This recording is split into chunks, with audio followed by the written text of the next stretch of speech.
Muito bem, irmãos. É hora de entregarmos nas mãos do Senhor toda a nossa ansiedade. Eu estou com uma lâmpada bem na minha cara aqui. Se quiser desligar aqui, pode desligar. Isso. Senão, aí já não consegui enxergar. Muito bem. Nós lançamos sobre Deus a nossa ansiedade. Eu sei o que é ter uma mãe que cai. Eu sei a dificuldade disso. Eu não sei quantos anos ela tem, a mãe do Bruno. Eu não sei como foi essa queda, mas eu sei de uma coisa: Deus está atento. E nós podemos confiar na graça e no amor do Senhor. Irmãos, eu quero convidá-los a que abram a Bíblia no texto de Tiago, capítulo de número 4. Tiago, capítulo 4.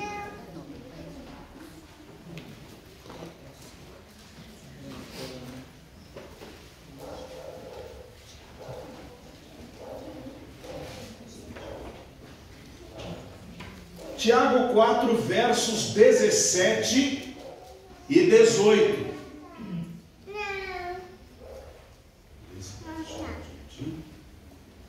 Diz assim o texto bíblico: Elias era homem sujeito às mesmas paixões que nós, e orando, pediu que não chovesse.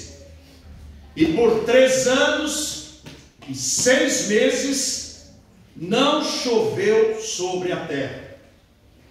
E orou outra vez, e o céu deu chuva, e a terra produziu o seu fruto. Meus irmãos, antes do irmão Sebastião Emerick, que era um homem segundo o coração de Deus, falecer, ele faleceu com seus 93, 94 anos. Um dia eu conto aos irmãos a história dele, mas ele era um homem de oração. E Elaine e eu estávamos orando ao Senhor, pedindo um bebê. E já fazia algum tempo esse bebê não chegava. E o coração pesava. Então, a última vez que eu o convidei para pregar na igreja onde eu era pastor, Igreja Batista Boas Novas do Rodoanel, em Carapicuíba, ele foi pregar, e nós fomos então à porta da casa dele. E então manifestamos a ele que ele orasse para que Deus nos desse um bebê. E ele, antes de entrar em casa, disse assim: não vai demorar muito não, e vocês vão estar com um bebê no colo. Logo depois ele faleceu. E logo depois nós estávamos com a Ruth no nosso colo. Deus ouviu a oração dele. Não só esta oração, mas no passado, há muito tempo atrás, quando alguém ousou contra alguém de sua parentela e veio brigar na porta de sua casa dizendo assim: aí dentro, ô velho, você manda, aqui fora mando eu. Ele dobrou os joelhos no quarto dele e disse: Senhor Deus Todo-Poderoso, mostra a esse incircunciso que ele não pode falar assim do Senhor. Antes da meia-noite chegou um aviso dizendo que esse rapaz com uma moto foi passar a ponte da freguesia do Ó, errou o caminho, caiu no rio e morreu. Por que a gente lê na Bíblia a respeito de Elias o Tisbita, o profeta de Gileade, o profeta do reino do norte, o profeta que proclamava a palavra para o reino do sul, um profeta que surge do nada no primeiro livro dos Reis, no capítulo 17. Elias o Tisbita recebeu uma ordem de Deus: vai e fala ao ímpio rei do país de Judá, não vai chover mais. Os seus pecados, os pecados da nação, estão apodrecendo o país. Portanto, Deus fechará os céus. E Deus chega para Elias e diz assim: venha cá, Elias, uma grande, extensa seca vai chegar, e eu vou deixar você na beira de um riacho, você vai beber água, e vou fazer com que corvos tragam para você, de manhã e de tarde, pão e carne. Numa época onde não havia mais nada, onde não havia água e não havia comida, Deus traz ao profeta, que trouxe a palavra de Deus, o suprimento no meio da sua seca. E diz a Bíblia que por muitos dias ele bebeu daquela água e ele comeu daquela carne que os corvos traziam para ele. Como era, eu não faço a menor ideia, mas que era, porque está na palavra e eu creio na Bíblia. Aí o riacho secou, não chovia. Então Deus chega para o profeta e diz assim: eu já levantei uma viúva de Serepta e ela vai te sustentar. Então ele encontra esta viúva e diz assim: traga-me um pouco de água. E ela então lhe traz água. E ele diz: agora faça um bolo pequeno para mim. Disse: moço, eu não tenho mais comida nem para mim e nem para o meu filho. Se eu fizer comida, um bolo para você, nem ele nem eu comeremos.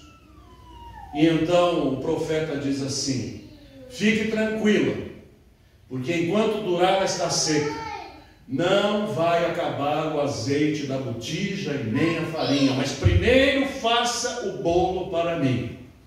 Fez, trouxe e Deus cumpriu a sua palavra. Então Deus novamente, depois de muito tempo, chama a Elias, 3 anos depois, e fala: vai falar para Acabe que a chuva vai chegar. E Acabe então é encontrado pelo profeta e ainda diz para ele assim: ó perturbador de Israel. E Elias disse assim: perturbador de Israel é você com os seus pecados de idolatria. Mas se prepare, porque logo vem chuva. E quando ele saiu dali, ele subiu no alto, junto com o seu discípulo, e foi orar, dizendo: Deus, eu disse a ele que iria chover, o céu está azul. E agora? Ele foi clamar, ele foi pedir. E diz a Bíblia que ele orava e dizia para o seu discípulo: como é que está o céu? Tudo azul. Aí ele orava mais: como é que está? Mesma coisa. Como é que está? Mesma coisa. Na 7ª vez, o seu servo disse assim: olha, eu estou vendo uma nuvenzinha do tamanho da mão de um homem. Então ele se levantou e disse: chegou a hora. E desceu novamente e disse: se você quer se salvar, ó rei, aparelha os seus cavalos, vá fazer a sua refeição, porque vai vir muita chuva. E veio uma chuvarada como há mais de 3 anos não vinha. Elias era homem sujeito às mesmas paixões que nós, e orando pediu que não chovesse, e por 3 anos e 6 meses não choveu sobre a terra. E orou novamente, o céu deu chuva, e a terra produziu o seu fruto. É deste Elias que nós estamos falando. Um homem que orava e Deus atendia. Um homem que clamava e Deus respondia. Mas parece que a maioria de nós não tem muita história para contar sobre orações atendidas. Parece que as nossas orações não funcionam da mesma forma, da mesma sorte que as orações de Elias ou dos outros heróis da fé. Eu me lembro quando o pastor da Boas Novas, Igreja Batista Boas Novas do Jardim Brasil, aqui perto do Tucuruvi, há muitos anos atrás, pastor Josué Nunes de Lima falou que nós íamos fazer o culto da Bíblia numa praça, e o tempo era um tempo de tempestade, e fomos para lá, praça lotada, o palco, e de repente trovões e mais trovões, e as pessoas ali com medo de tomar chuva. Então um irmão foi ali atrás do palco e fez a seguinte oração: Senhor, esse povo veio ouvir a tua palavra, permite que nós proclamemos a palavra e não deixe chover. Meus irmãos, se outro contasse, talvez eu falasse: será que é verdade? Eu estava lá, a praça está aqui, a chuva com vento chovia deste lado, chovia ali, para lá e para cá, mas aqui no meio não chovia. E quando encerramos o culto, pregamos a palavra, oramos pelas pessoas que queriam e encerrou, aí veio a chuva. Como que certas pessoas oram e Deus atende? Como que certas pessoas clamam e Deus responde? Eu tive câncer há muito tempo atrás. Eu era secretário executivo de uma missão americana no Brasil, e eu tratava de deslocar missionários para que trabalhassem de 2 em 2 em igrejas batistas no Brasil, para pregarem durante uma semana. E então, de repente, eu comecei a ter febre, dores intensas, e quando fui ao médico, o médico apalpou, examinou-me e disse: olha, eu lamento dizer, mas provavelmente você está com câncer de mama. Eu disse: mas eu sou homem. Eu disse: mas homens também têm. E nós vamos mandar que você faça exames para que nós detectemos até que ponto está, mas é meio avassalador. Havia até um cantor sertanejo que rapidamente faleceu com esse tipo de coisa. Então ele me deixou naquela situação incômoda, e eu pedi oração publicamente. Disse: olha, eu estou muito doente, eu peço oração de vocês. E o missionário americano liga dos Estados Unidos para mim e diz assim: eu estou indo aí. Eu disse: o senhor tem alguma agenda? Porque eu tinha que tratar da agenda dele, marcar reuniões e com tal. Ele disse: não, eu vou te visitar. Eu disse: certo que o senhor venha me visitar, mas o senhor vem fazer o quê? Ele disse: eu venho, eu vou te visitar. Eu falei: o senhor vai vir daí para cá só para me visitar? Sim. Eu falei: o que é isso? Mas eu não ia ficar com o missionário o dia inteiro olhando para a cara dele. Pois é. Arrumei 3 ou 4 visitas lá em nossa igreja para que ele fizesse junto comigo. E o suor me descia, e a dor, e o vermelho, com febre.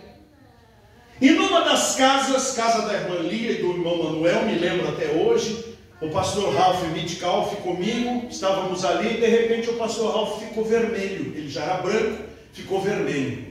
E ele se levantou e disse assim: Wagner, eu vou orar por você. Pôs a mão aqui no meu peito e disse: Senhor, cura em nome de Jesus o Wagner. Amém. E foi sentado. Coisa mais estranha. A febre passou. A dor passou. E eu tinha exame marcado 2 dias depois, quando fui lá. O homem que estava examinando com aquele microfone, ultrassom, aquela coisa toda, ele falou assim: olha, o documento que o médico mandou não está batendo com o que eu estou vendo aqui. Disse: mas por quê? Porque ele fez algumas indicações de câncer, provável metástase e tal, mas o que eu estou vendo aí é um lipoma. O lipoma é um tumor benigno, é uma banha espremida, uma pelota, e essa daí não convém nem que você tire, porque quando você arranca, nascem 20. Então é melhor ficar por isso mesmo, e você não tem câncer. Eu disse: aleluia. Amém. Mas eu tinha. Mas Deus ouviu a oração daquele homem de Deus. Deus ouve a oração. Agora, de quem? Precisa ser um Elias? Não. O texto diz exatamente o contrário. Vamos ao texto? Elias era homem sujeito às mesmas paixões que nós. Elias não era um super-homem. Elias não era um super-crente. Elias tinha medo. Elias fugiu. Elias tinha dúvidas. Mas por que então Deus ouviu a oração de Elias? Porque ele levava Deus a sério. Porque para ele Deus não era uma teoria. Deus não era apenas uma personagem bonita. Deus era o seu amigo. Ele andava com Deus. Ele andava diuturnamente com Deus. Portanto, Deus podia usar a sua vida com poder, porque a vida toda de Elias estava nas mãos de Jeová. E não só isso, foi através dele que ele proclamou para todos aqueles judeus que só Jeová era Deus. Ele mandou convocar os 450 profetas de Baal e os 400 profetas de Azerá. Mas a questão dele era com os profetas de Baal. Ele disse para o povo, que o povo gosta de tumulto, né? Juntou todo mundo e todo mundo vendo o que vai acontecer agora. E Elias disse: olha, gente, parem de cochear entre dois senhores. Se Baal é Deus, sirvam a Baal, mas se Jeová é Deus, sirvam a Jeová. Hoje eu faço prova. Vamos fazer um sacrifício. Vocês, profetas de Baal, façam um sacrifício para ele, e eu farei para o Senhor Jeová. Façam primeiro. E eles fizeram um sacrifício para Baal e clamavam: responde-nos, Baal, responde-nos, Baal. Baal não respondia. Aí pegaram chicotinhos com pedaços de ferro e batiam nas costas e o sangue a correr. Responde-nos, Baal. E Elias dizia: gritem mais alto, vai ver que ele está com algum negócio, está dormindo, vai que ele atende vocês. Às 3 da tarde Elias disse: basta, agora eu vou fazer um sacrifício a Jeová. O altar de Jeová estava quebrado, tudo arrebentado. Elias pegou 12 pedras, remontou aquelas pedras, fez um rego, abriu ali um buraco no meio daquele lugar, colocou um sacrifício e mandou que enchessem 4 cântaros de água. E disse: joguem essa água no sacrifício. Jogaram. Joguem outro tanto. Jogaram. Joguem mais um. Tanta água que o rego ali do altar ficou cheio. E então ele dobrou os joelhos e disse: ó Senhor Jeová, responde agora para este povo que só tu és Deus. E de repente lá do céu veio um fogo que consumiu o sacrifício, bebeu a água e secou tudo. E o povo caiu de joelhos e dizia: só o Senhor é Deus, só Jeová é Deus.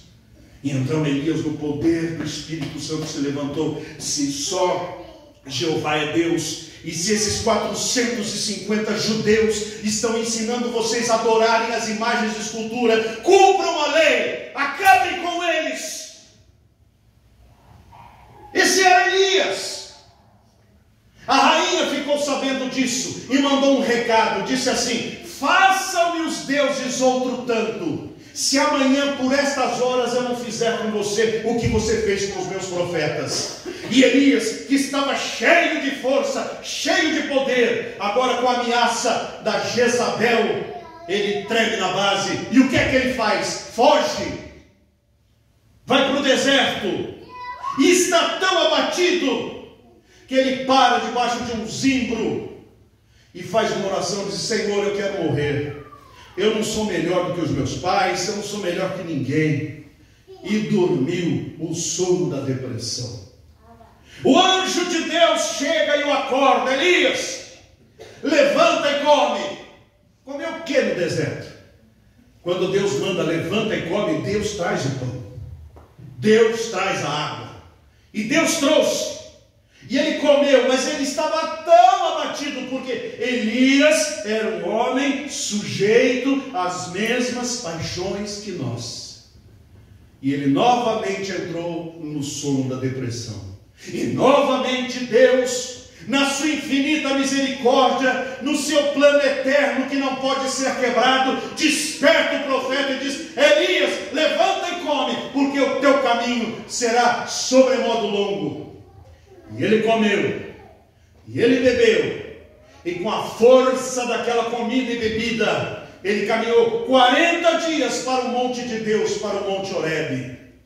E sem entrar em detalhes do que aconteceu depois, ele cumpriu a vontade do Senhor, e o Senhor determinou que ele não iria morrer, mas seria levado para o céu vivo.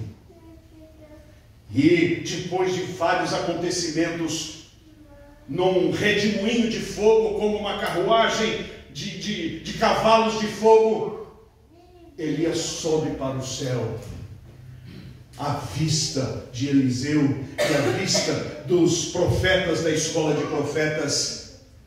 E Elias era um homem como qualquer um de nós, uma mulher como qualquer uma das irmãs. Qual foi o segredo de Elias?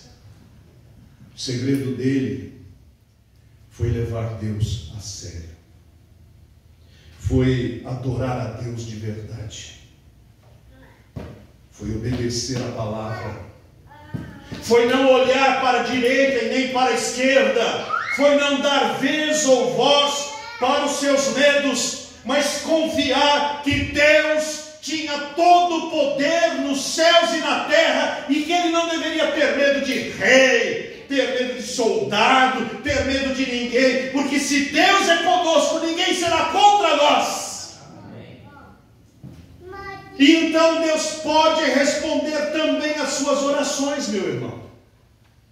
Acontece que na maioria das vezes, as nossas orações são como mensagens de WhatsApp que a gente manda e se esquece. Deus, eu mando para Deus, Deus abençoa tal coisa, a mãe do Bruno e tal, amém. E não me lembro mais disso. Não estou mais atento. Aquilo não me sensibilizou, aquilo não mexeu comigo, eu não clamei, eu não implorei, eu não supliquei, porque eu não acreditei. Quando eu acredito, eu vou atrás, e eu clamo, eu imploro, eu suplico, até que Deus faça duas coisas. Primeiro, ou Ele atenda ao meu pedido porque Ele está de acordo com a sua vontade, ou Ele mostre para mim que do jeito que eu estou pedindo não vai glorificá-lo, não é a melhor coisa, a vontade dele é a melhor. Minha mãe caiu, quebrou o ombro, e depois de muitas tentativas, ela manifestou uma falta de ar insuportável. Ela que não gostava de hospital de jeito nenhum, rogou para nós, para que fosse para o hospital. Mas ao chegar no hospital, os médicos disseram, ela já está com sangue de óbito. Essa mulher não tem mais pulmões. Ela não percebeu, mas um dos seus pulmões está seco. E agora ela está com uma úlcera que está vazando. Por 16 dias, o meu irmão Daniel e eu clamamos, rogamos, suplicamos para que Deus curasse a nossa mãe.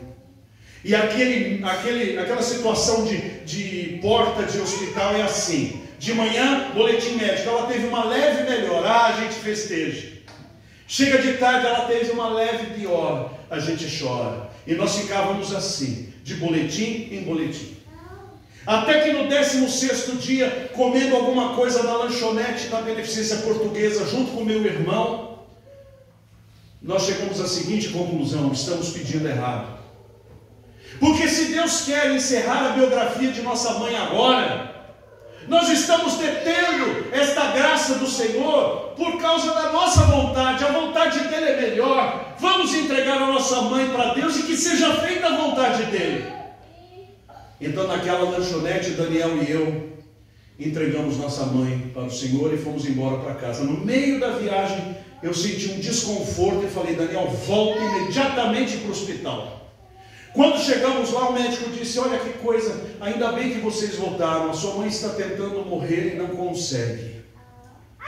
Então, eu cheguei junto da minha mãe, ela já estava em coma profundo, mas nós não sabemos até que ponto essas coisas são assim. E eu disse nos ouvidos dela, mamãe, senhora já cumpriu a sua missão. A senhora criou 2 homens honrados. A senhora foi uma esposa fiel, uma crente leal. Mamãe querida, se Jesus está chamando a senhora, vai em paz e em breve nós vamos nos encontrar no céu. O coração dela, que estava a 50, foi para 45, 40, 35. Então eu saí correndo, meu irmão entrou, saiu correndo, entrou minha prima Cristina, e com a minha prima Cristina o coração da minha mãe parou. E depois que a minha mãe morreu, eu fiquei muito triste, decepcionado. Eu levei mais de 2 meses para poder entrar no quarto dela, olhar todas as coisinhas que eu não deixei que mexessem, e dobrei os meus joelhos naquele quarto e disse assim: meu Deus, eu estou lutando contra ti porque a tua vontade é melhor do que a minha, e eu estou lutando porque eu queria que o Senhor fizesse a minha vontade, mas a minha mãe está salva. O Senhor quis fazer com que a biografia dela fosse fechada ali. Se ela tivesse a biografia aberta, ela poderia ser como o rei Ezequias, que teve mais 15 anos e estragou a vida dele. Meu Deus, eu quero te dar graças porque eu tive mãe. Eu não vou ficar reclamando dos anos posteriores que eu não a terei, mas eu vou te agradecer pelos 75 anos de vida que a minha mãe teve aqui e que eu pude estar do lado dela. E Deus, naquele momento, me confortou. Elias era um homem sujeito às mesmas tentações e dificuldades que nós, mas ele orava e Deus respondia. Você pode ter certeza de que se andar com Deus, Deus responderá às suas orações. Se você viver na graça do Senhor, pedirá e o Senhor lhe atenderá. E se não atendê-lo do jeito que você pediu, Ele lhe convencerá de que a vontade dEle é melhor do que a sua.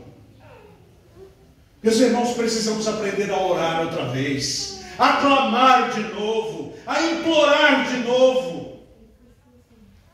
Em 1982, íamos passar o filme Inferno em Chamas, lá na nossa igreja batista em Sumarezinho. Naquele tempo, meus irmãos, há tantos anos atrás, eram uns projetores deste tamanho, com fita, e exibia lá na parede, e o som saía aqui.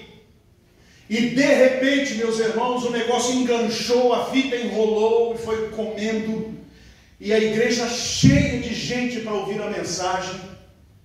O irmão Sebastião, irmão Sebastião, colocou a mão naquele projetor e disse: Senhor, tu criastes cada peça desta máquina. Esta gente veio aqui ouvir a tua palavra, em nome de Jesus, conserta esta máquina. Aí o Israel, que estava projetando, tirou a fita, pôs de novo. Quando tocou, funcionou. Funcionou. Deus atendeu. É claro, será que eu poderia dizer alguma oração que Deus atendeu, que eu fiz? Poderia, mas não vem ao caso. Eu gostaria que você fosse alguém que orasse e visse a poderosa mão de Deus agindo também. Porque todos nós somos chamados a orar. Nós estamos como igreja nos últimos tempos, perdendo o foco, perdendo a visão. As igrejas estão se reunindo para sambar. As igrejas estão se reunindo para fazer espetáculo, para fazer show, desfile de modas, um mundo de tecnologia. As pessoas vão se entreter nos clubes religiosos. O povo não se reúne mais para orar. Não há vontade, não há fé, não há confiança. Hoje pela manhã os homens se reuniram aqui para orar, e Deus está atendendo. Mas é necessário que cada crente faça do seu quarto o recôndito tranquilo da sua súplica e da sua intercessão, e que não dependa de estar aqui ou de ouvir alguma coisa para ter a força de Deus, porque através da sua comunhão pessoal, Deus encherá a sua vida do poder do Espírito Santo. E você poderá todos os dias estar cheio da graça de Deus. E quando alguém pedir oração por você, não diga, eu vou orar. Não, vou orar agora. Para aí onde você está, e eu vou orar agora. Porque se eu disser para você que eu vou orar depois, eu vou esquecer, e eu vou estar mentindo. Então eu vou orar por você agora, nesse momento. E ainda, se possível, eu vou anotar, porque ainda hoje eu vou interceder por você. E sabe que estas coisas têm um efeito? Uma senhorinha lá na porta, não aqui, há muitos anos atrás, estava meia torta. E quando eu a cumprimentei, eu disse, irmã, a senhora está meia torta. O que houve? Eu disse, eu estou com uma dor nas costas, pastor. Eu disse, vem cá, irmã, deixa eu orar pela senhora. Senhor, tem misericórdia das costas dessa irmã, em nome de Jesus. Vai com Deus, irmã. Chegou domingo que vem. Essa irmã passa, ereta. Eu falo, irmã, melhorou das costas? Ela me olha espantada. O senhor lembrou das minhas costas? Eu falei, claro que eu lembrei, eu levei a sério que eu estava orando. Essa mulher chorou na porta, de gratidão.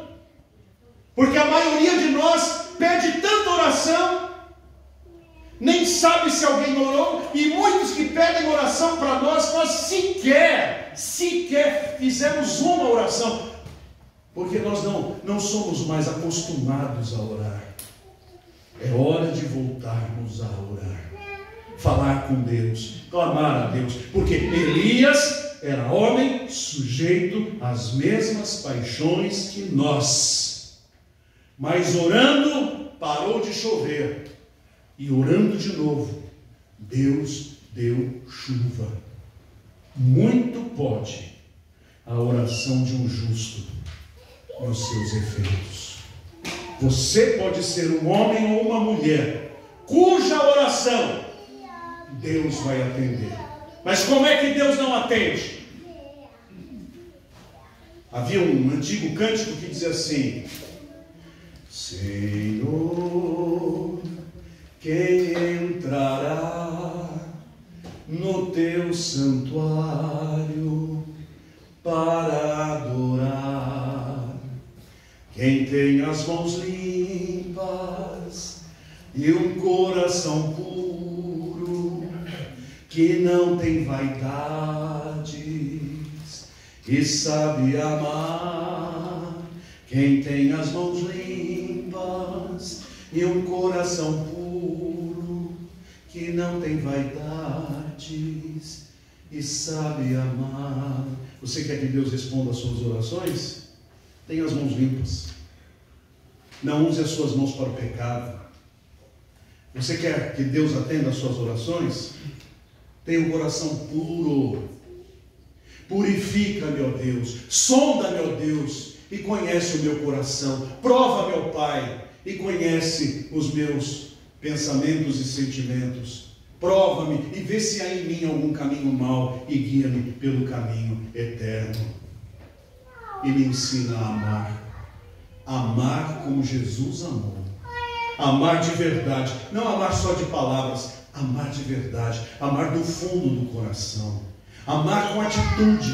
Amar com desprendimento, se necessário, dar o paletó, dar a blusa.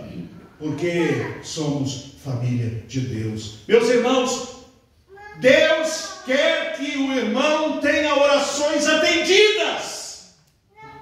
Deus quer que o irmão, a irmã sejam poderosos na oração. Elias não era melhor do que nós. Voltemos o nosso olhar para Jesus e digamos a Ele: Senhor, quero orar. Ensina-me a orar, Senhor. E Ele vai transformar a sua vida numa vida de poder em oração. Que Deus nos abençoe. Amém. Eu peço que uma pessoa ore a Deus para que Ele aplique essa palavra em nosso coração.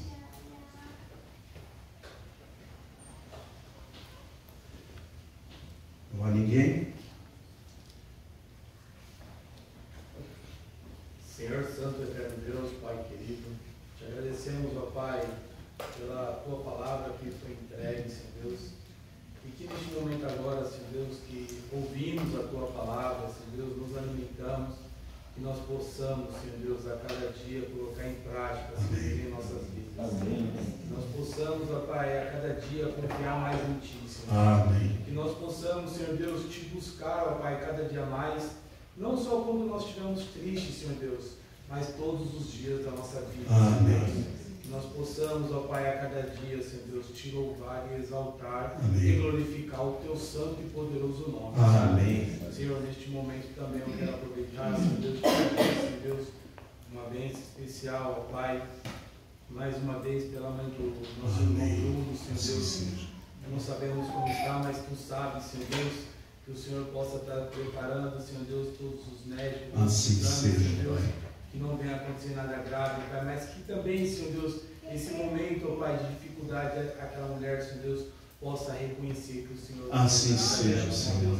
e ela se prostrar aos Teus pés, Senhor. Amém. Pai querido, Pai de amor, Te peço por cada família aqui representada, Senhor Deus, cada lar aqui, Senhor Deus, que o Senhor possa estar guardando, protegendo e livrando de todo o mal e de Amém. todo o perigo. Nos leva, Senhor Deus, para os nossos lares em segurança. Amém. Que essa semana, Senhor Deus, possa ser, Pai, uma semana abençoada, Senhor, Amém. por Ti, Senhor. Assim E seja. que em tudo, Pai, possamos dar glórias a Ti. Assim seja. Em nome de Cristo Jesus, ó Pai, que eu oro, Senhor Deus, pedindo perdão, Pai, pelas minhas falhas. Oh, Amém. Amém. Amém, meus irmãos. Sebastião já está no céu. Ralph Mitkauf já está no céu. Timofei já está no céu. Mas você está aqui. E agora Deus quer outros homens e mulheres cujas orações Ele atenda. Eu quero ser uma dessas pessoas. Quem mais quer ser uma pessoa a quem Deus atende as orações? Eu quero. Você quer? Você deseja? Pague o preço. Pague o preço.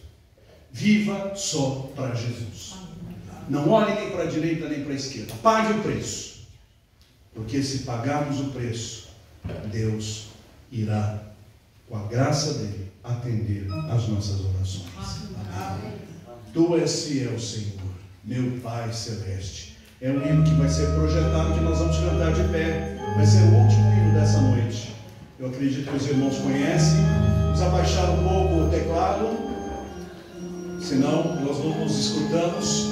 Arthur, cadê o Arthur? Arthur, faz favor.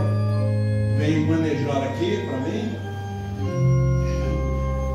Vamos cantar. Eu estou sem letra aqui também, que eu não tenho aqui. Vamos ver? Não sei se a gente consegue escolher durante a semana as letras para ficar tudo. Oi. Ah, ligar o teclado dela também, que está desligado. Ligou? Ligou. Agora eu preciso de letra.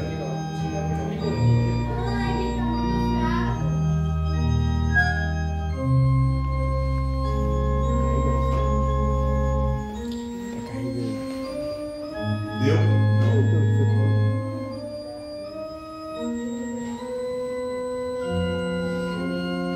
Se tivéssemos isso tudo impresso, resolveria todo o problema. Não vai sair não? Não vai? Vamos ver? Qual que é esse?